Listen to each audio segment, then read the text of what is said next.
नमस्कार दोस्तों, आप दोस्तों इस देख रहे खबर को हैं आप पूरा आईसीटी मीडिया देखिए न्यूज़। और मैं पवन देखिए कुमार यशपाल राठौर। यादव का क्या कहना दोस्तों, है जैसे-जैसे स्कूलों लॉकडाउन के की बारे अवधि में। बढ़ी है और अभी भी 17 मई कर दी गई है सरकार की तरफ से, वहीं कुछ ज़रूरतमंद चीज़ों के लिए सरकार ने रियायत दी है। लेकिन बात करते हैं वहीं स्कूलों की बात करते हैं। लॉकडाउन के दौरान स्कूल संस्थाओं के बारे में अभी सरकार की तरफ से कोई भी यहाँ पे सामने नहीं आया है, उनका कोई भी नया कानून या कोई नई बात सामने नहीं आई है। आपको बताना चाहेंगे लॉकडाउन के चलते जहाँ पूरा देश इस महामारी से जूझ रहा है, वहीं निजी स्कूलों में भी लॉकडाउन की दोहरी मार पड़ी हुई है, जिससे स्कूलों में पढ़ने वाले विद्यार्थियों का भविष्य भी खतरे में लग रहा है।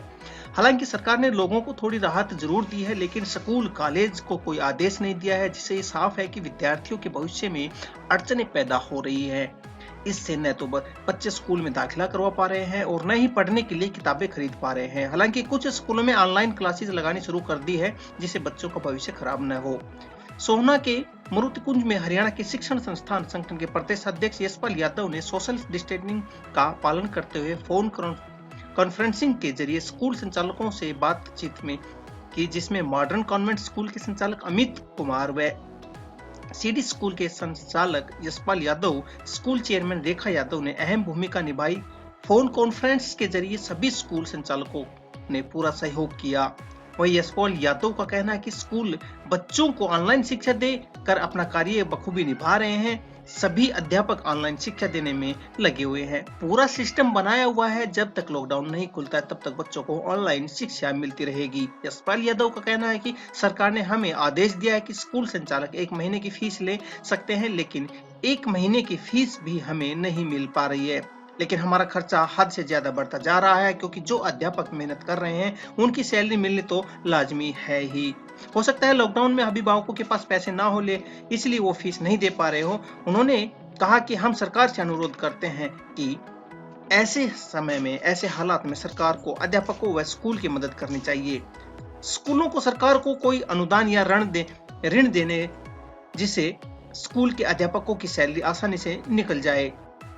सरकार के पास एक ऑप्शन और भी है, वो जो हाई पेड स्कूल है, सरकार उनको आदेश दे कि वो जितने लो पेड स्कूल है उनकी मदद करे। अगर इस तरह के निर्देश सरकार करती है तो बहुत सारी समस्याओं का समाधान आसानी से हो सकता है, जिससे अध्यापकों की सैलरी भी निकल जाएगी और अभिभावकों के ऊपर भी बोझ नहीं पड़ेगा। उन्होंने बताया कि अब तक एक भी दाखिला स्कूल में नहीं हो पाया है, जिससे निजी स्कूल मुसीबत के दौर से गुजर रहे हैं। अगर सरकार चाहती है कि स्कूल के विद्यार्थियों का जो भविष्य बना रहे और उनको निरंतर उनकी पढ़ाई बनी रहे, चलती रहे और उनकी साल खराब ना हो, तो उनके भविष्य को तरफ देखते हुए सरकार कुछ ऐसा कार्य करे, ऐसा कुछ सिस्टम तैयार करे कि बच्चों की सैलरी, बच्चों को उनकी पढ़ाई कंप्लीट कंटिन्यू चलती रहे। और बात करते हैं अध्यापकों की उनकी सैलरी उनको मिले, उनकी पेमेंट मिले।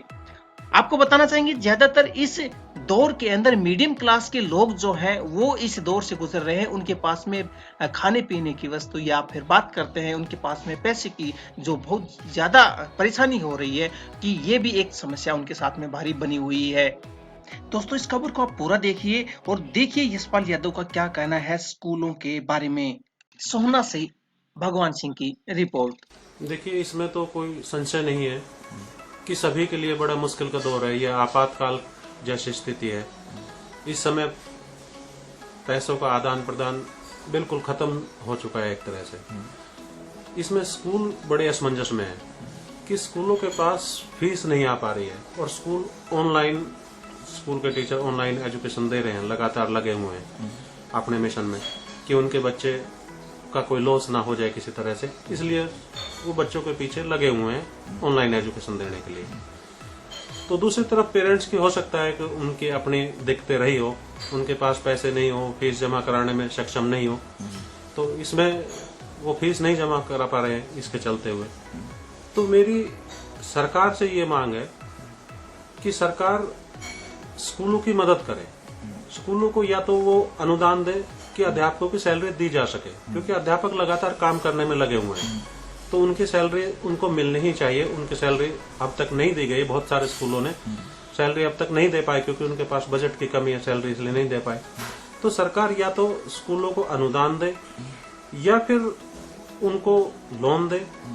और यदि ये सब चीज पॉसिबल नहीं हो पाती तो स्कूल दो तरह के होते हैं, एक हाई पेड स्कूल होते हैं, एक लो पेड स्कूल होते हैं। तो ये ज्यादातर जो प्रॉब्लम है वो लो पेड स्कूलों में ही है, क्योंकि लो पेड स्कूल उतनी ही फीस लेते हैं जितने से उनका काम चलता हो हर महीने। और एक हाई पेड जो स्कूल होते हैं उनके पास बजट एक्स्ट्रा होता है, वो सक्षम होते हैं, अगर वो 2-3 महीने 3-4 महीने लॉकडाउन रहता है तो वो अपने टीचर की सैलरी दे भी सकते हैं, उसके बाद भी उनके पास बजट बच जाता है। तो ऐसे स्कूलों को, जो हाई पेड स्कूल है, ऐसे स्कूलों को सरकार निर्देश जारी करे और कहे कि जो लो पेड स्कूल है उनकी मदद वो स्कूल करे, ताकि पूरा एजुकेशन का सिस्टम बना रहे और बच्चों को बखूबी ऑनलाइन क्लासेज जो चल रही है वो चलती रहे, और किसी तरह की भी रिक्वायरमेंट की जरूरत हो, किसी तरह की जरूरत पड़े तो वो जरूरतें भी बच्चों को मुहैया पूरी तरह से करवाई।